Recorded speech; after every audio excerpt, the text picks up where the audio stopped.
মাননীয় মন্ত্রী মহোদয় কিছু বলবেন।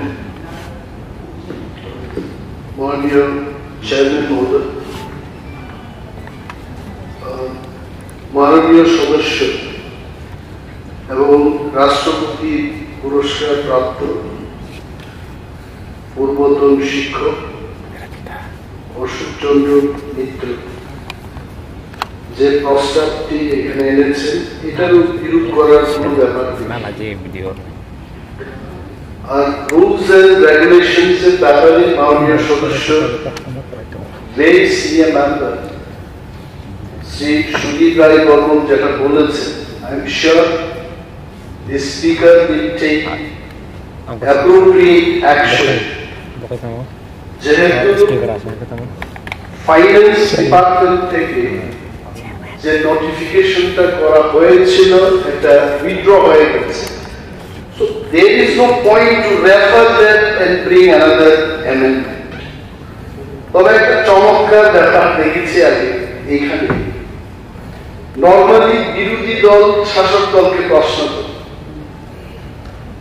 আমাদের ট্রেজারি গাইজ থেকে মাননীয় সদস্য জিতেন্দ্র মজুমদার যেভাবে প্রশ্নগুলো ঠুকেছেন এইদিকে, এটা কিন্তু ত্রিপুরার বিধানসভার ইতিহাসে প্রথম নজির মনে হচ্ছে। আমি জানি, আমি যখন ছিলাম তখন এমনটা হয়, প্রশ্নের উত্তর প্রশ্ন দিয়ে হয় না। Let us talk something else. এখানে আমরা দাঁড়িয়ে কথা বলবো হোয়াট ইজ দিস অনিয়মিত কর্মচারী, তাদেরকে নিয়মিত করে। আমি I can remember one thing, 2018 সালে আপনাদের যে সরকার বিজেপি এবং আইপিএফটি সরকার ক্ষমতায় আসার পর আপনারা কি বলেছেন যে সমস্ত অনিয়মিত কর্মচারীরা আপনারা নিয়মিত হয়। I can remember only this. তারপরে কতজনের নিয়মিতকরণ আপনারা করেছেন I don't have that figure. তবে এই হাউসের মধ্যে আমি মাননীয় সদস্য মন্ত্রীগণ মুখ্যমন্ত্রী সহ সমস্ত যারা বসে আছেন আপনাদের উদ্দেশ্যে এটা বলছি যে আমাদের রাষ্ট্র ভারত, আমাদের ভারতীয় রাষ্ট্র হচ্ছে জনকল্যাণকর রাষ্ট্র, অর্থাৎ জনগণের কল্যাণ করার জন্য মানুষ আমাদেরকে প্রতিনিধি বানিয়েছে। This is my understanding. আমরা তাই করব, আরেকটা মানুষের জন্য করব, যারা বঞ্চিত লাঞ্ছিত তাদের জন্য আমরা কাজ করব। কিন্তু ত্রিপুরায় একটা জিনিস দেখেছি যে কন্ট্রাকচুয়াল, তারপর আর কি কি ফিক্সড পে, বিভিন্ন যে সংস্থায় মানুষ কাজ করছে হাজার হাজার। ইভেন আগরতলা মিউনিসিপাল কর্পোরেশন এলাকায়, if I can't tell you exact figure but definitely more than 800 জালঘাট, বিভিন্ন অনেক ছোট ছোট পোস্টে যারা কাজ করছে, দে আর মোস্টলি নন রেগুলার, এবং তাদেরকে আউটসোর্সিং এর মাধ্যমে নিয়োগ করা হচ্ছে। What is this outsourcing? আউটসোর্সিংটা হলো আমি কোন একটা সংস্থাকে বলছি যে আপনি আমাকে 100 জন সুইপার দিয়ে দিন, আর ওই লোকটা যে কোম্পানির মালিক সরকারের থেকে ধরুন পার হেড 10,000 টাকা করে নেবে, আর যারা আউটসোর্স করে নিয়ে আনা হলো তাদের 8,000 টাকা দেবে। হিন্দিতে যাকে আমরা বলি ঘর বেঁধে বেঁধে 2,000 পার হেড কামাও। এই হচ্ছে আউটসোর্সিং, এবং ত্রিপুরায় এত সব আউটসোর্সিং চলছে।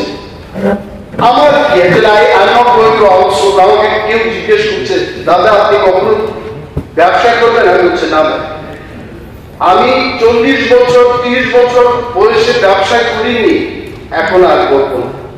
যাই করবো সমাজের কাজ করবো, মানুষের কাজ করবো, রাজনীতি আঙ্গিনায় থেকে মানুষের সেবা করতে চেষ্টা করবো, ব্যবসা করবো। এই যে কেন, হোয়াট ইজ দিস, আমি তখন জানতে চেষ্টা করলাম এই আউটসোর্সিং গুলো কেন হচ্ছে।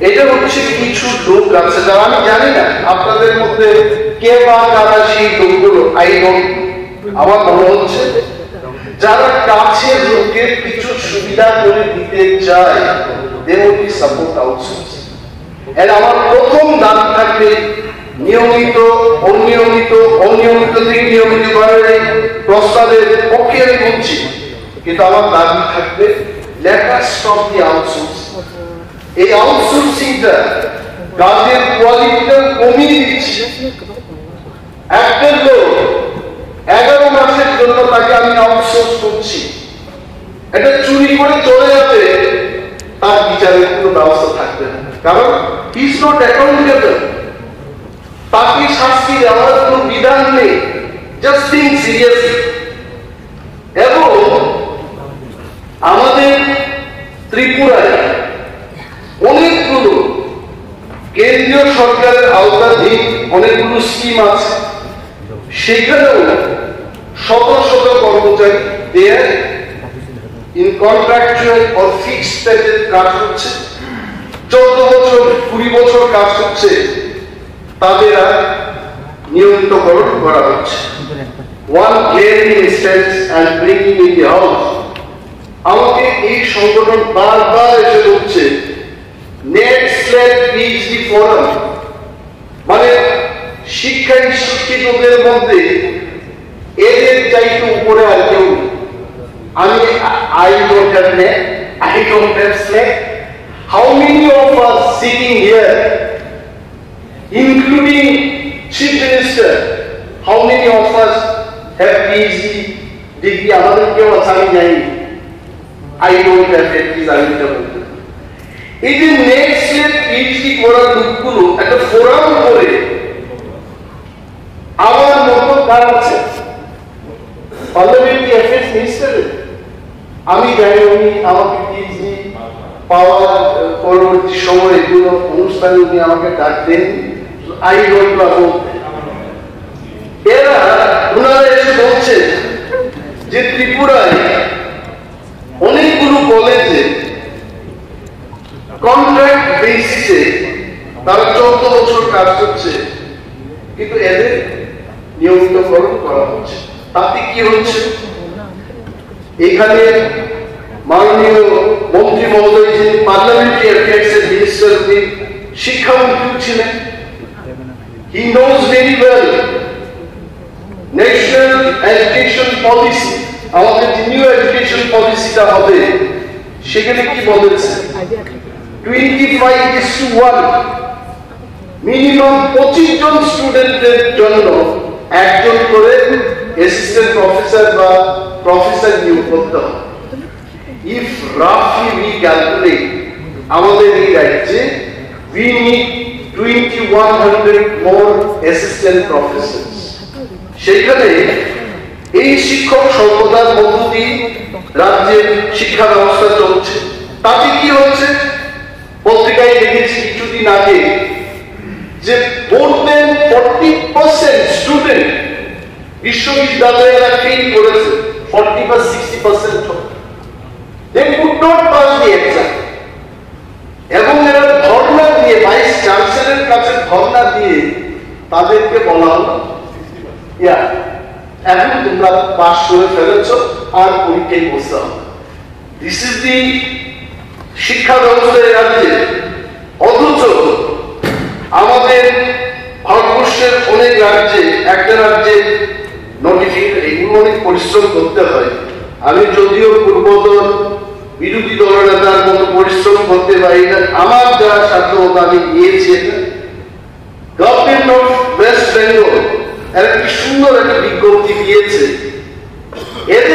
এদের ওইখানে state aided college teacher category 1 অর্থাৎ যাদের নেট/স্ল্যাট পিএইচডি থাকবে তারা একটা ক্যাটাগরিতে থাকবে যে ক্যাটাগরির নাম হচ্ছে ক্যাটাগরি 1 ক্যাটাগরি 2 তে যারা আসবে they don't have net/SLAT but they have masters in the subject এদেরকে কি সুন্দর বাজারে ট্রেন করেছে যে সিরিজ 10 বছর ধরে যারা করছে তারা 31,000 টাকা পার মান্থ পেয়ে যাবে।